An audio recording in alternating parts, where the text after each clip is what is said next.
नमस्कार विद्यार्थी मित्रांनो, स्पर्धा परीक्षा डिजिटल लर्निंग या YouTube चॅनलवरती आपल्या सर्वांचं स्वागत आहे। विद्यार्थी मित्रांनो, आज आहे 27 फेब्रुवारी 2024। तर आजच्या दिवसासाठीचे काही महत्त्वाचे चालू घडामोडीचे घटक आज आपण अभ्यासूया। चला तर मग आजच्या व्हिडिओला सुरुवात करूया। फर्स्ट क्वेश्चन आहे, भारत आणि कोणत्या देशामध्ये धर्म गार्डियन लष्करी सराव आयोजित करण्यात आला आहे? तर याचे योग्य उत्तर आहे जपान। धर्म गार्डियन लष्करी सराव 2024 सहभागी देश आहेत भारत आणि जपान। ठिकाण आहे Mahajan field firing range, Rajasthan. कोठे आयोजित करण्यात आलेला आहे? तर राजस्थान येथील महाजन फील्ड फायरिंग रेंज मध्ये। सहभागी देश आहेत भारत आणि जपान। लष्करी सराव आहे हा। आवृत्ती आहे 5वी। कालावधी आहे 25 फेब्रुवारी ते 9 मार्च 2024। धर्म गार्डियन हा वार्षिक लष्करी सराव आहे। दोन्ही बाजूंच्या तुकडीत 40 सैनिकांचा समावेश आहे। भारतीय सैन्य दलाचे प्रतिनिधित्व राजपुताना रायफल्सच्या बटालियनद्वारे केले जाते। या सरावाची पहिली आवृत्ती 2018 मध्ये आयोजित करण्यात आली होती। तर बघा, धर्म गार्डियन लष्करी सराव आहे भारत आणि जपान या दोन देशांमधील। तर आयोजित करण्यात आलेला आहे राजस्थान येथील महाजन फील्ड फायरिंग रेंज मध्ये आणि 2024 मधील ही 5वी आवृत्ती आहे। नेक्स्ट क्वेश्चन आहे, देशातील सर्वात लांब केबल पूल सुदर्शन सेतूचे उद्घाटन कोणत्या राज्यात करण्यात आले आहे? तर याचे योग्य उत्तर आहे गुजरात। फेब्रुवारी 2024 मध्ये देशातील सर्वात लांब केबल पूल सुदर्शन सेतूचे उद्घाटन पंतप्रधान नरेंद्र मोदी यांच्या हस्ते करण्यात आले। हा पूल ओखा ते बेट द्वारका यांना जोडतो। पूल बांधण्यासाठी एकूण 978 कोटी रुपये खर्च आला आहे। या पुलाची लांबी 3.32 किलोमीटर आहे। सुदर्शन सेतूमध्ये दोन्ही बाजूंना 2.50 मीटर रुंद पादचारी पदपथ आहे, ज्यात हिंदू धर्मग्रंथ भगवद्गीतेतील श्लोक आणि भगवान श्रीकृष्णांच्या प्रतिमांनी द्वारकेचे ऐतिहासिक महत्त्व दर्शवणारी सांस्कृतिक ओळख आहे। यामध्ये बसवलेल्या सोलार पॅनल मधून 1 मेगावॅट वीज निर्माण होणार आहे। सिग्नेचर ब्रिज या नावाने ओळखल्या जाणाऱ्या या पुलाचे नाव बदलून सुदर्शन सेतू किंवा सुदर्शन पूल असे करण्यात आले आहे। तर बघा, या पुलाचे किंवा या सेतूचे आधीचे नाव काय होते? तर सिग्नेचर ब्रिज होते, ज्याचे नाव चेंज केलेले आहे, बदललेले आहे, आणि सुदर्शन सेतू असे नाव करण्यात आलेले आहे। लार्सन अँड टुर्बोने 6 वर्षात याचे बांधकाम पूर्ण केले आहे। नेक्स्ट क्वेश्चन आहे, नुकतीच महिला IPL ची कोणती आवृत्ती सुरू झाली आहे?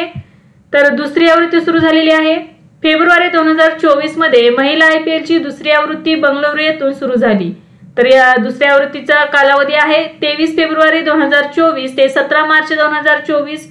महिला IPL चे आयोजन BCCI द्वारे करण्यात येते। सहभागी संघ आहेत 5। महिला इंडियन प्रीमियर लीगची पहिली आवृत्ती 2023 मध्ये झाली होती आणि त्याचा विजेता ठरलेला होता मुंबई इंडियन्स आणि उपविजेता होता दिल्ली कॅपिटल्स। नेक्स्ट आहे, मोबाईल वर्ल्ड काँग्रेस 2024 कोणत्या देशात आयोजित करण्यात आली आहे? तर स्पेन या देशामध्ये आयोजित करण्यात आलेली आहे मोबाईल वर्ल्ड काँग्रेस 2024। ठिकाण आहे बार्सिलोना, स्पेन। कालावधी आहे 26 ते 29 फेब्रुवारी 2024। प्रमुख थीम आहे फ्युचर फर्स्ट आणि इतर विषय आहेत ह्युमनायझिंग AI, 5G आणि पलीकडे, connecting everything, manufacturing DX, game changers आणि आमचे digital DNA। Microsoft Exchange, Aleph Aeronautics आणि डेल टेक्नॉलॉजीज यांसारख्या कंपन्यांचे प्रतिनिधी या कार्यक्रमाला उपस्थित राहणार आहेत। नेक्स्ट आहे, महाराष्ट्रात दरवर्षी मराठी भाषा गौरव दिन कधी साजरा केला जातो? तर 27 फेब्रुवारीला केला जातो। मराठी भाषा गौरव दिन हा दरवर्षी 27 फेब्रुवारी रोजी महाराष्ट्राचे ज्येष्ठ कवी कुसुमाग्रज यांच्या जन्मदिना दिवशी साजरा केला जातो। या दिवशी मातृभाषेचा गौरव म्हणून तसेच कुसुमाग्रजांना अभिवादन म्हणून हा दिवस महाराष्ट्रात साजरा केला जातो। नेक्स्ट आहे, 2023च्या जागतिक सायबर क्राईम अहवालात भारताचे स्थान कितवे आहे? तर 80वे आहे। फेब्रुवारी 2024 मध्ये जागतिक सायबर क्राईम अहवाल 2023 जाहीर करण्यात आला आहे। या अहवालानुसार भारत हा सायबर गुन्ह्यांसाठी जगभरातील 80वा सर्वाधिक लक्षित देश आहे। 2023 मध्ये 34% भारतीय वापरकर्त्यांना स्थानिक धमक्यांद्वारे लक्ष्य केले गेले होते। तर 2023 मध्ये भारताचा राष्ट्रीय सायबर क्राईम दर प्रति लाख नागरिकांमागे 129 इतका आहे। 2023च्या तिसऱ्या तिमाहीत 3,69,000 लीक झालेल्या खात्यांसह डेटा उल्लंघनासाठी भारत जागतिक स्तरावर 10व्या क्रमांकावर आहे। नेक्स्ट आहे, अलीकडेच फली एस नरिमन यांचे निधन झाले, ते कोण होते? तर ते कायदेतज्ञ होते। फेब्रुवारी 2024 मध्ये कायदेतज्ञ फली एस नरिमन यांचे वयाच्या 95व्या वर्षी निधन झाले। ते 1972 ते 1975 दरम्यान अतिरिक्त सॉलिसिटर जनरल होते। आणीबाणीच्या वेळी त्यांनी पदाचा राजीनामा दिला होता। 1971 मध्ये भारताच्या सर्वोच्च न्यायालयाने त्यांची वरिष्ठ वकील म्हणून नियुक्ती केली होती। त्यांना 1991 मध्ये पद्मभूषण तर 2007 मध्ये पद्मविभूषणाने सन्मानित करण्यात आले। 1999 मध्ये त्यांना राष्ट्रपतींनी राज्यसभेवरही नामनिर्देशित केले होते। नेक्स्ट आहे, नुकतीच स्किल इंडिया मिशनचा भाग म्हणून राष्ट्रीय उद्यमिता विकास योजना कोणी सुरू केली आहे? तर याचे योग्य उत्तर आहे धर्मेंद्र प्रधान। फेब्रुवारी 2024 मध्ये केंद्रीय शिक्षण, कौशल्य विकास आणि उद्योजकता मंत्री धर्मेंद्र प्रधान यांनी संबलपूर, ओडिशा येथे राष्ट्रीय उद्यमिता विकास योजना सुरू केली आहे। हा राष्ट्रीय उद्योजकता विकास प्रकल्प केवळ पीएम स्वनिधी योजनेतील सहभाग्यांसाठी तयार करण्यात आला आहे। त्यांना उद्योजकतेचे सखोल प्रशिक्षण देणे हे त्याचे ध्येय आहे। या प्रकल्पाचे उद्दिष्ट विस्कळीत तंत्रज्ञानाच्या युगात कामगारांची स्पर्धात्मकता आणि अनुकूलता सुधारणे हे आहे। राष्ट्रीय उद्योजकता विकास प्रकल्पांतर्गत 22 आठवड्यांच्या कालावधीत उद्योजकतेचे संपूर्ण प्रशिक्षण दिले जाईल। हे प्रशिक्षण ऑफलाईन, ऑनलाईन आणि हायब्रिड पद्धतीने दिले जाईल। हे रस्त्यावरील विक्रेते आणि लहान व्यवसाय मालकांना त्यांचे कौशल्य विकसित करण्यास सक्षम करेल। नेक्स्ट क्वेश्चन आहे, कोणत्या कंपनीने भारताचा पहिला मिलिटरी दर्जाचा गुप्तचर उपग्रह विकसित केला आहे? तर याचे योग्य उत्तर आहे टाटा ॲडव्हान्स्ड सिस्टीम लिमिटेड म्हणजेच TASL। Tata advanced systems limited या देशांतर्गत खाजगी कंपनीद्वारे निर्मित भारताचा पहिला गुप्तचर उपग्रह प्रक्षेपित करण्यात येणार आहे। एप्रिलमध्ये SpaceX रॉकेटवरून या उपग्रहाचे प्रक्षेपण होणार आहे। संवेदनशील माहिती मिळवण्यासाठी लष्कर त्याचा वापर करणार आहे। टाटा ॲडव्हान्स्ड सिस्टीम्स लिमिटेड निर्मित उपग्रह प्रक्षेपणाच्या तयारीसाठी फ्लोरिडा येथे पाठवला आहे। बेंगळुरू हे ग्राउंड कंट्रोल सेंटरचे स्थान म्हणून काम करेल। याचा उपयोग उपग्रहाच्या चित्रांवर प्रक्रिया करण्यासाठी आणि मार्गदर्शन देण्यासाठी केला जाईल। लॅटिन अमेरिकन व्यवसाय सॅटेलाइटच्या सहकार्याने केंद्र बांधले जात आहे। TASL या उपग्रहाच्या छायाचित्रांची मैत्रीपूर्ण देशांसोबत देवाणघेवाण करण्यासही परवानगी देण्यात येणार आहे। नेक्स्ट आहे, नुकतेच कोणत्या राज्यातील कानपूर देहात येथे 50 मेगावॅट क्षमतेच्या गुजराई सोलर पॉवर स्टेशनचे उद्घाटन करण्यात आले? तर याचे योग्य उत्तर आहे उत्तर प्रदेश। 23 फेब्रुवारी 2024 रोजी SJVN ने उत्तर प्रदेशातील कानपूर देहात येथे त्यांच्या 50 मेगावॅट क्षमतेच्या गुजराई सोलर पॉवर स्टेशनचे उद्घाटन केले। SJVN ने त्याच्या अक्षय शाखा SJVN ग्रीन एनर्जी लिमिटेड द्वारे हा कार्यान्वित केला आहे। यासाठी 281 कोटी रुपये खर्च करण्यात आला आहे। SJVN ची एकूण स्थापित वीज क्षमता 10 पॉवर स्टेशनमध्ये 2277 मेगावॅट एवढी आहे।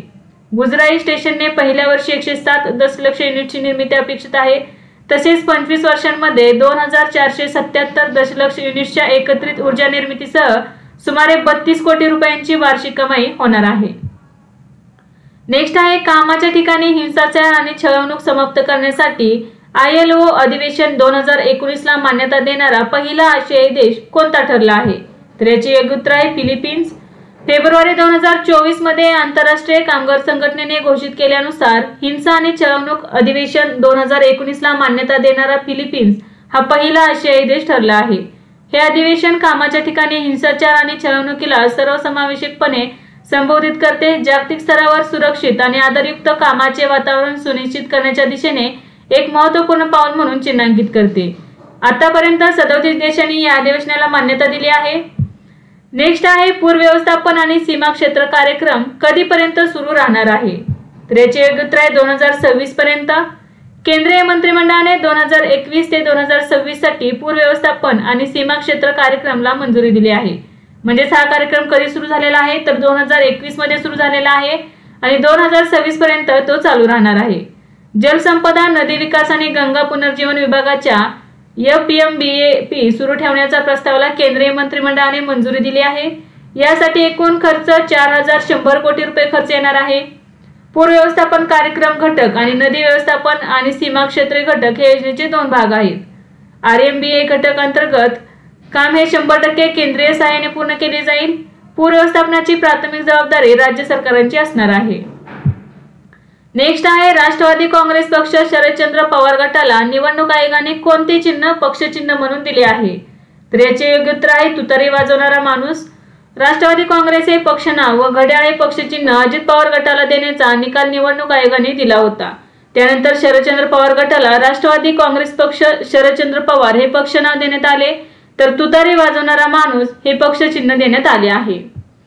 नेक्स्ट आहे भारताने गरिबी आणि भूक निर्मूलनासाठी IBSA निधीमध्ये किती योगदान दिले आहे? तर याचे योग्य उत्तर आहे $10 lakh.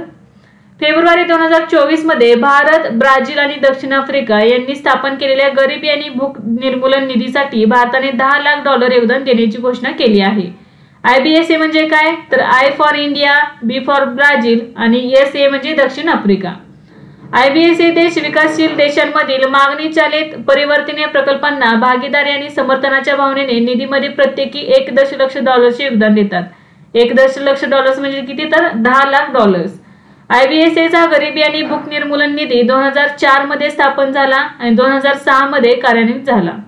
UN office for south cooperation हे IBSA फंडाचे फंड मॅनेजर आणि सचिवालय म्हणून काम करते। नेक्स्ट आहे sculpted stones mysteries of Mamallapuram या पुस्तकाचे लेखक कोण आहेत? तर याचे योग्य उत्तर आहे Ashwin Prabhu. Sculpted stones mysteries of Mamallapuram या पुस्तकाचे लेखक आहेत अश्विन प्रभू। अश्विन प्रभू यांनी लिहिलेले पुस्तक तुलिका बुक्सने प्रकाशित केले आहे। यामध्ये शिल्प केलेले दगड हे ममलापूरच्या गौरवशाली वास्तुशिल्पीय चमत्कार आणि सांस्कृतिक वारशाचे वर्णन केलेले आहे। तर विद्यार्थी मित्रांनो, आज आपण काही महत्त्वाचे चालू घडामोडीचे घटक अभ्यासले। यासारखेच नवनवीन व्हिडिओ पाहण्यासाठी चॅनलला लाईक करा आणि सबस्क्राइब करायला विसरू नका। धन्यवाद।